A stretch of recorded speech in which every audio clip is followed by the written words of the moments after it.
Assalamualaikum dan salam sejahtera. Seperti yang kita tahu, Perodua telah melancarkan Perodua Artiva di mana pelanggan boleh start buat booking dengan bayaran RM300 sahaja.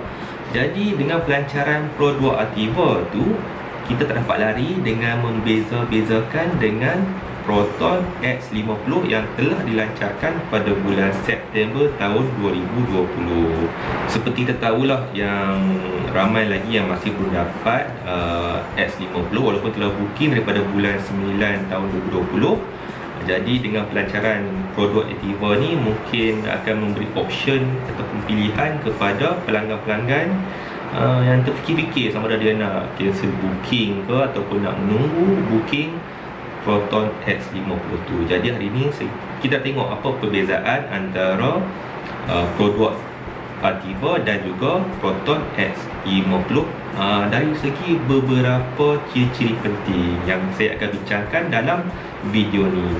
Yang pertama sekali kita tengok harga antara Perodua Artiva dan juga Proton X50, di mana Artiva harganya di dalam lingkungan RM62,000 sehingga RM73,000, manakala X50 pula dia punya harga antara RM79,000 sehingga ke RM103,000.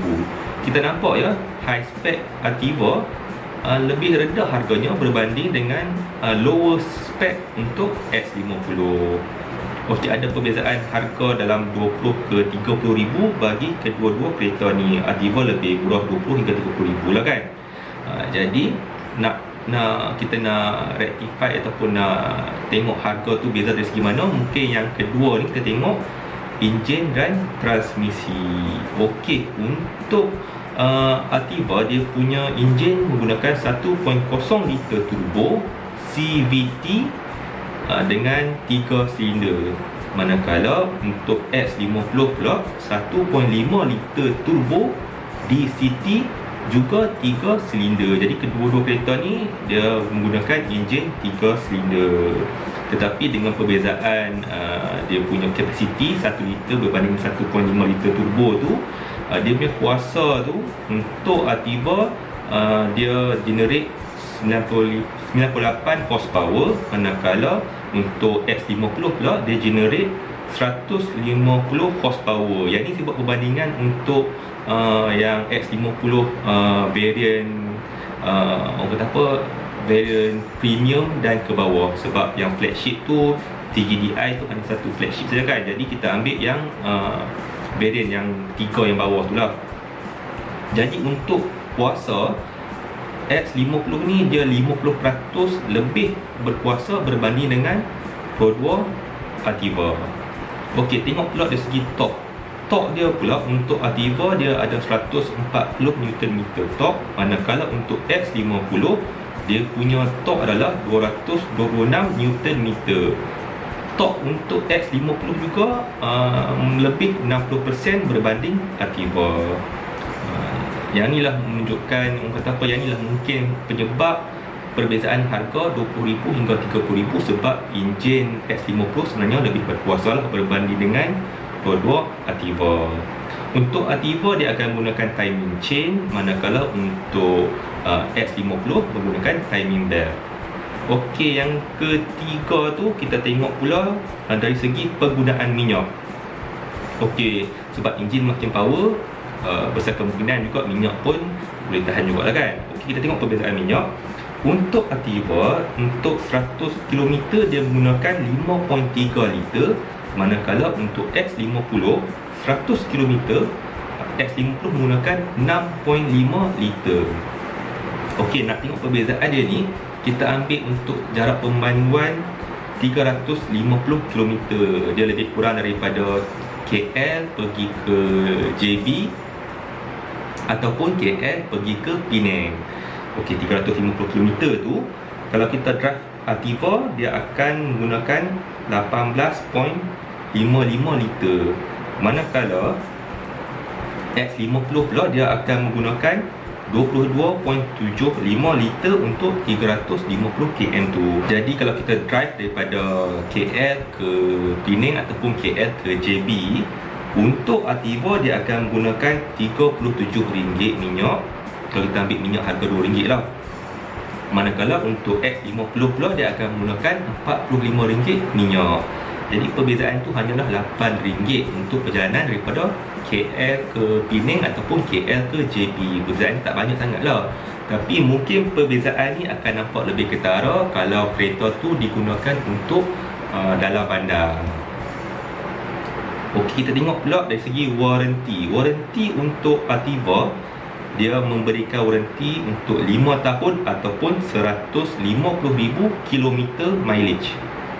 Manakala untuk X50 dia juga 5 tahun, tetapi untuk mileage dia bagi unlimited mileage.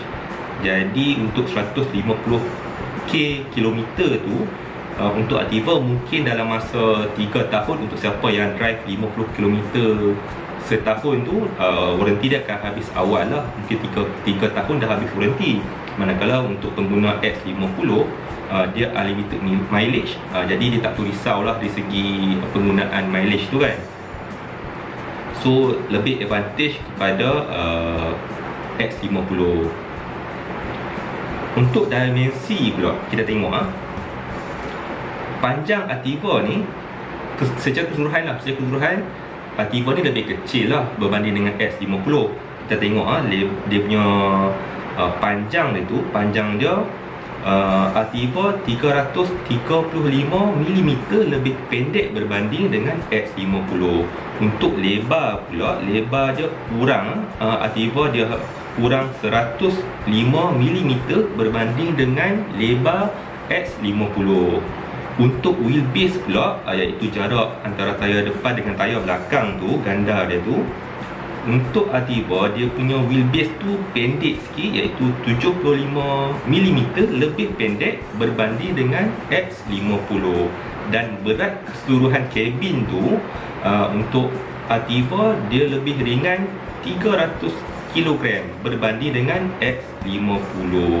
So secara dimensinya X50 lebih besar lah daripada Ativa. Tapi untuk penggunaan ruang dalam tu kita kena cek bila dah sampai ke showroom. Mungkin kita boleh cek, mungkin lebih kurang sajalah, walaupun secara keseluruhan saiz tu nampak macam lebih kecil kan. Tunggulah bila dia dah launch nanti ataupun dia dah sampai dekat showroom. Okey, lepas tu kita tengok pula dari segi saiz boot. Okey, saiz boot ni untuk Ativa dia punya saiz boot dia adalah 369 liter. Manakala untuk X50 saiz boot dia adalah 330 liter. Yang kita tengok dia punya saiz boot untuk Ativa lebih besar berbanding dengan X50. Tetapi kalau ikut peratus dia hanya 10% lebih besar lah daripada X50. Tak besar mana tak lah orang kata perbezaan yang tinggi sangat kan. So saya rasa dia punya size boot tu boleh katakan lebih kurang lah, hanya besar sedikit saja berbanding dengan X50. Seterusnya kita tengok pula dari segi ciri-ciri keselamatan antara Ativa dengan X50. Untuk Ativa dia menggunakan ASA 3.0, manakala untuk X50 dia menggunakan ADAS 2.0. Di mana kedua-dua ciri-ciri keselamatan ni dia adalah level 2 punya level. So taklah banyak beza sangat antara kedua-dua ciri-ciri keselamatan ADAS ataupun ASA ni. Tapi dia ada satu perbezaan lah yang ketara sikit. Untuk Ativa, kesemua varian dilengkapi dengan 6 beg udara. Manakala untuk X50 pula, varian yang paling rendah dia hanya ada 4 beg udara sahaja. Manakala varian yang lebih tinggi dia ada 6 beg udara. Dan untuk Ativa juga, untuk semua varian dia ada automatic emergency braking. Untuk semua varian ada. Tetapi untuk X50 hanya yang paling tinggi iaitu flagship saja yang ada automatic emergency brake. Jadi ada sedikit perbezaan lah. Ativa ni dia menggunakan, dia macam Almera lah, semua variant dia bagi automatic emergency braking, yang mana dia akan brake secara automatik lah kalau ada halangan di hadapan. Okey, itulah 7 ciri-ciri perbezaan antara Ativa dan X50. Kita check one by one. Nombor 1, harga. Harga of course lah Ativa lebih murah berbanding dengan X50. Nombor 2, tengok enjin dan transmisi. Enjin ni memang X50 lebih power daripada Ativa. Dari segi minyak pula, Ativa lebih jimat minyak berbanding dengan X50. Yang nombor 4, kita tengok warranty pula. Warranty X50 lebih baik lah secara keseluruhannya berbanding dengan Ativa, sebab X50 dia ada unlimited mileage, walaupun kedua-duanya 5 tahun warranty. Kita tengok nombor 5. Nombor 5, dimensi ni lebih besar. Kalau tengok dimensi adalah X50 lah compare dengan Ativa. Nombor 6, size boot. Ativa lebih besar berbanding dengan X50, tetapi hanya lebih kurang 10% je lah besar dia. Okey, dan nombor 7, keselamatan. Kedua-duanya ada level 2 punya keselamatan kendiri. Tetapi kalau kita tengoklah dari keselamatan ni, kita nampak dua-dua lebih kata apa, lebih memberikan keselamatan kepada semua variant berbanding dengan X50 yang lebih utamakan keselamatan pada flagship sahaja. Dan terutamanya paling ketara, dia punya standard X50 dia kekurangan lah dari segi beg udara dan juga ciri-ciri keselamatan ADAS yang lain, sebab ADAS hanya ada pada X50 flagship sahaja. Saya rasa yang Ativa pun sama juga.